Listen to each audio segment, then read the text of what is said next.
Hello friends, in this video I am going to repair volume regulator issue in Zebronics speaker.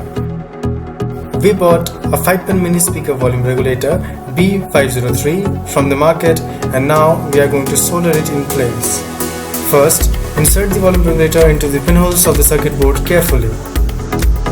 Now let us solder the 5 soldering points and these 2 holding points of the volume regulator.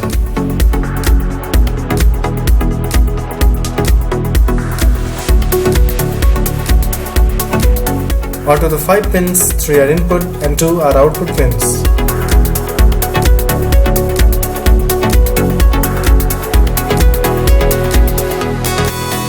After soldering, you may need to scratch out between the soldering points to avoid short circuit. Now, the volume regulator is properly fixed and revolving smoothly. So, let us reassemble the parts.